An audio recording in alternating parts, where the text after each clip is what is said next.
Donc moi, ça doit faire quoi, 12 ans maintenant, 12, 13 ans que j'ai découvert que j'étais bassiste avec Sandra. À l'époque, je venais d'intégrer SF2I qui était plus petit que ce qu'elle est aujourd'hui, on était une dizaine. Et on a tous fait nos énéagrammes, notre MBTI pour se comprendre d'abord et puis pour comprendre les autres. Alors moi, si on revient un petit peu plus tôt avant ça, avant que je commence à travailler, j'ai fait du sport de haut niveau. Donc de la compétition à haut niveau, donc il fallait, je fais exprès d'utiliser le mot, il fallait gagner, il fallait être le meilleur tout le temps. Donc je partage aussi ce que la dame qui était juste avant détestait perdre. Il fallait tout le temps être le numéro 1, être celui qui s'entraîne le plus, bref, il fallait tout le temps être devant. Donc moi, j'ai traîné ça aussi dans mes études. Et quand j'ai commencé à travailler, tous les livrables qui étaient produits devaient être parfaits. Il fallait arriver au bureau à 7 h et puis il ne fallait pas partir tant que tout n'était pas terminé. Et puis si un collègue n'avait pas fait son taf, il fallait le faire parce que pour l'entreprise, c'était important que ce soit fait. Donc un boulot de tout le temps, tais-toi, sois parfait, montre que tu es tout le temps le meilleur et passe toujours les autres avant toi. Toujours la tribu, les gens que dans ma tête, il y a le bien, le mal. Le milieu, ça n'existe pas, donc il y a les amis et les ennemis. Et on protège les amis et on flingue les ennemis. Hein. C'est vraiment la vision de base dans la tête, elle est très orientée comme ça.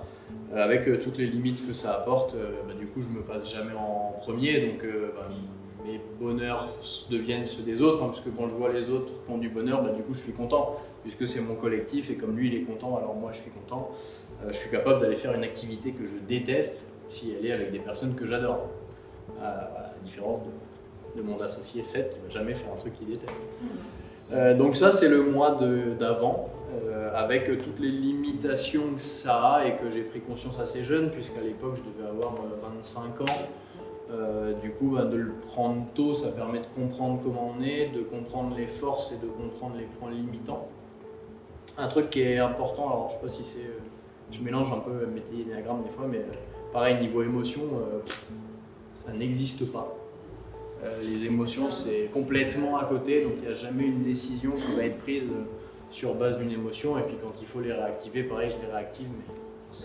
Donc le fait d'avoir travaillé tôt, je reviens là-dessus, m'a permis de voir, de comprendre comment je fonctionnais, de voir aussi tous les défauts, tout ce que je considérais moi, tous les défauts que je pouvais avoir et comment je pouvais soit travailler dessus, soit si j'avais pas envie de travailler, comment je pouvais utiliser ce que j'avais autour de moi pour soit déléguer, ne plus faire, ou alors utiliser une personne ou une compétence qu'il savait faire dans le cadre du travail.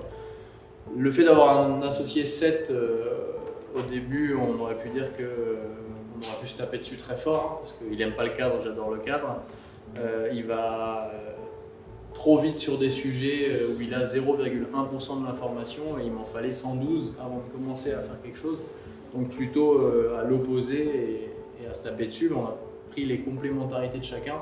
Je me suis nourri de ses côtés positifs en voyant très bien ses côtés négatifs et lui s'est nourri de mes côtés positifs en laissant de côté ses côtés négatifs à lui. Donc j'ai tranquillement développé une L7 assez forte et puis du coup le fait aussi de faire les énéagrammes à l'intégralité de nos collaborateurs permettre de comprendre chaque profil et quand je dois donner des objectifs, tout à l'heure quelqu'un posait la question mais comment vous faites en EAE? Alors aujourd'hui Paul n'en fait plus, moi j'en fais.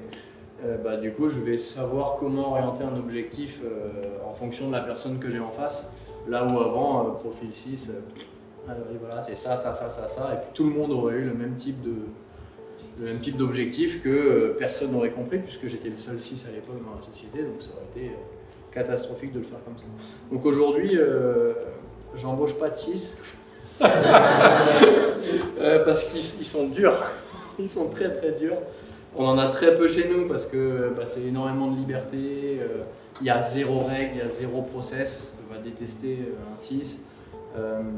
On n'est jamais en train de regarder ce que quelqu'un a fait, en train de valider, Il n'y a pas de micro-management. Non, il y a très peu de management tout court. En fait, mon rôle c'est juste d'être disponible quand il y a des pépins dans la structure ou quand quelqu'un a juste besoin de moi, c'est tout. Voilà, c'est mon rôle et si j'embauche un 6 et je lui dis il n'y a pas de rôle, en fait viens puis tu verras ce que tu feras chez nous, c'est cool. Il va avoir du mal, il va pas trop se retrouver. Donc souvent quand je parle de moi aujourd'hui, j'ai plus tendance à être un 7 et je me plais sur les côtés positifs du 7. J'ai pas les côtés négatifs du 7. Par contre je me reconnais bien dans ma bassiste quand ça va pas. Quand ça va pas, je vais avoir besoin de sécurité. Alors, je suis I en plus, donc introverti. Il faut qu'il y ait personne autour de moi, que je sois tout seul, que je me mette à faire des tâches dans lesquelles je suis bon, que je les prenne du début jusqu'à la fin, que je termine, que ce soit parfait. Mais maintenant, je vois très très vite ça. Donc j'en sors aussi parce que je sais que je suis en train de tomber dans le mauvais côté du 6 et que je suis potentiellement dans un mauvais moment. Et avec le travail que j'ai fait sur moi-même, utiliser d'autres techniques après pour aller chercher le positif du 7. Alors je déteste le yoga aussi, mais j'ai compris que c'était important pour d'autres personnes, donc c'est important qu'il y ait. Il y a plein de choses comme ça, je dois faire 10% de ce qu'on propose aux collaborateurs, parce que pour moi, je arrive au travail à 5h et je pars à 20h et le travail c'est fait pour travailler. Ça reste qui je suis et qui je serai toujours et je suis ok avec ça. Par contre, je comprends que pour d'autres personnes, ce soit important aussi d'avoir d'autres choses et c'est pour ça qu'on permet et qu'on fait tout ce que les collaborateurs peuvent faire au sein de notre structure.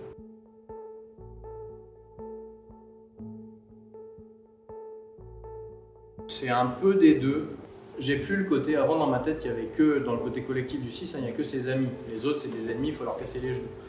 Donc un jugement très fort sur les valeurs des personnes dans son cercle d'amis et dans son cercle d'ennemis aussi un jugement très fort. J'ai plus du tout ce côté jugement, ce qui me permet d'aller vers n'importe qui, des gens qui avant j'aurais dit lui je le déteste par défaut parce qu'il représente tout l'opposé de ce que je suis. Donc j'ai probablement développé aussi un peu de médiateur. Le yoga, pour prendre cet exemple-là, non, c'est plus pour un côté empathique pour fournir à l'autre ce dont il a besoin.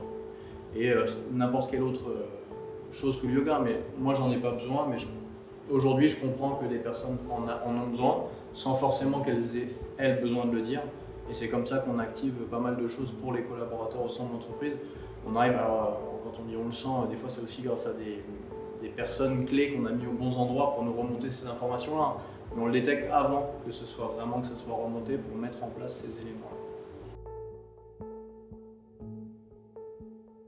De tout le monde. Ma femme a priori est 2. Elle fait tout pour l'autre, un sens du service et de la mise à disposition de l'autre extraordinaire. Mais non, j'ai pas.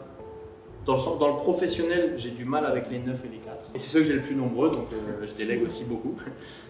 Et puis j'ai appris aujourd'hui aussi à mieux comprendre et mieux discuter avec ces profils-là, mais je vais avoir du mal, alors pas dans le down du 9 où je ne comprends pas qu'il est là et qu'il est content d'être là et qu'il fait rien alors qu'il y a une tonne de travail.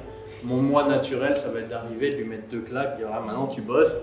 Bon, bah, ça marche pas ça avec un 9, donc j'ai appris à soit quand je suis vraiment très énervé parce que ça reste présent, à gérer différemment avec une autre personne, soit de réussir à y aller et puis passer le temps qu'il faut passer pour réussir à le motiver à le mettre au boulot. Pareil pour un 4 qui est en bad, je n'arrive littéralement pas à comprendre comment on peut être en bad puisque je suis jamais très triste, je suis jamais très heureux, c'est assez flat, mais voilà, par défaut mon profil ne comprend pas ça. Et bah pareil là, j'ai développé ces plusieurs années aussi le fait d'avoir beaucoup de 4 au bureau qui permettent de comprendre moi ce qui va marcher, ce qui ne va pas marcher, comment je peux amener certaines choses. Ou pareil, quand je suis des moments où je sais que je n'arrive pas à gérer, d'en être conscient et puis de déléguer aux bonnes personnes ces éléments. Oui, mais moi à la base, je comprends personne. En 6, ceux qui sont pas comme moi, c'est des nuls. Je comprends pas que tu aies une émotion oui, et mais que tu peux être aussi perfectionniste. c'est le soi parfait du 6. Ouais. Mais non, mais littéralement, moi, il y a 15 ans, le 5, je le trouve chiant parce qu'il rentre dans de l'ultra détail. Alors même si j'ai développé mon aile, mais ça m'énerve. Le 7 va trop vite, ça m'énerve. Le 4 a de l'émotion, ça m'énerve. Et c'était littéralement ça. Et les autres m'énervaient. À part le 3 avec lequel je m'entendais bien, mais sûrement lié à mon passé sportif où je cherchais tout le temps à gagner. Mais naturellement, et à l'époque où je commence à travailler, je déteste quasiment toutes les personnes dans mon entourage parce qu'elles sont pas comme moi. Elles le rendent bien Je m'en fous en fait. Vu que c'est dans la case ennemie, et puis les 2 qui sont des copains, ça va être super cool et on va kiffer. Mais littéralement, j'avais aucune considération pour la case autre. Il y avait une case autre, c'est noir. Ces gens-là n'existent pas. Et ça, c'était il y a 15 ans de ça. Et ça, c'était hyper limitant dans le boulot. Du fait de toutes les personnes qu'on se met à dos sans même s'en rendre compte. Et puis chaque valeur est jugée, donc c'est pas hyper sain. Ouais, le 6 d'avant, c'est quelqu'un de très rigoureux, qui a besoin de sécurité. Ça reste présent dans les moments. J'ai gardé les bons côtés du 6, mais les mauvais côtés. Parce que moi j'appelle les mauvais côtés, un bon exemple, c'est quand je voyageais avant à Nouméa à Paris. Potentiellement, l'avion de Tokyo, il peut être annulé. Donc s'il est annulé, il faut un change. Mais il faudra peut-être aussi une chambre d'hôtel. Puis il faudra peut-être du yen, parce que là-bas, c'est pas la même monnaie. Puis je vais regarder s'il y a des trucs cool à faire, parce que si je dois y rester une journée, on sait jamais. Voilà, à prévoir 1 milliard de trucs qui n'arrivent jamais. Sauf que le jour où ça arrive, j'ai été le petit con qui disait, tu vois. Bon, ça, typiquement, pour moi, c'était le mauvais côté. Alors, il n'y avait pas de côté stressant ou autre, parce que c'était comme ça et ça me paraissait naturel. Mais à vivre dans un collectif, c'est horrible. Je peux peut-être avoir mal à la tête, alors il faut prendre une boîte de Doliprane. Peut-être je peux avoir mal au ventre, et puis si machin, et puis si truc, et puis si... Ça, c'est un mauvais côté très très très négatif du 6 que j'ai plus. Oui, c'est super pratique quand on en a un dans l'équipe. Et dans mon groupe d'amis avec lequel on voyage, il y en a un et c'est top. Comme ça, on n'a plus rien besoin de penser à rien, il pense à tout. Lui, il n'a pas bougé, il est bien 6. Mais oui, non, c'est ça pour le coup, c'est assez lourd dans un groupe, même si moi je m'en rendais pas compte. Et dans les côtés positifs, hyper rigoureux. Alors ça, que ce soit dans le perso ou dans le pro, c'est top quand on prend que le côté positif, puisque voilà, un dossier, même si la deadline c'est dans 3 jours, tac, tac, tac, tac, tac, on va dérouler l'intégralité des choses qu'il y a à faire, on va les exécuter, elles vont être parfaitement exécutées. Donc ça, c'est quelque chose que j'ai beaucoup gardé. Alors la sécurité, je le mettais dans du positif parce que du coup, c'est tant la sécurité de nous que de la sécurité mentale. Ok, une maison, nourriture, machin, etc. Mais sécurité financière, donc on va faire attention à ce qu'il y ait le pécule de côté. Donc pour la société, c'est pas mal aussi. Hein. On va pas faire comme un set, ça a l'air cool, on y va, bam, ouais, mais on n'a pas les sous. C'est pas grave, on verra plus tard. Donc j'ai gardé ce côté sécuritaire, mais que dans la partie, on va dire, gestion en mon père de famille. J'ai un bon copain qui est 6, mais qui lui pour le coup reste bien dans son 6, avec lequel j'ai le plus, on surfe de plus en plus sur les, moi j'appelle ça des bocaux, hein. Il y a des bocaux qui surfent et du coup donc, je le comprends et j'arrive à passer outre et puis c'est ok. Et dans l'entreprise on a eu des 6 qui s'en vont parce que SF2I est plus très carré, il n'y a pas de cadre et je déteste de plus en plus ça, donc forcément je ne vais pas aller embaucher des 6. On en a quelques-uns dans d'autres structures qui ont besoin, comme de la téléphonie, où on va suivre en 1, il faut faire ça, en 2, en 3, en 4. Donc là, le cadre est bien présent, les 6, les 1 vont être là, mais au sein des SF2I, c'est vrai qu'on les a fait un peu partir. Et un truc pour lequel moi ça m'a beaucoup aidé, c'est l'éducation de ma fille. Je pense que s'il y a 15 ans j'avais eu un enfant, ça aurait été un monde très particulier. Aujourd'hui, ça m'aide beaucoup et ça m'a permis aussi de dire en fait essaye tout ce que tu veux essayer, puis naturellement tu verras ce qui te plaît, ce qui te plaît pas, sans avoir forcément de jugement de qu'est-ce qu'il faut faire et qu'est-ce qu'il faut pas faire. Donc ça aide énormément. Et au début il y a une question qui était sur 20, combien vous mettriez. Moi je me mets 22 tous les jours maintenant, parce que chaque journée est différente et je sais que je vais kiffer, donc tous les jours j'y vais.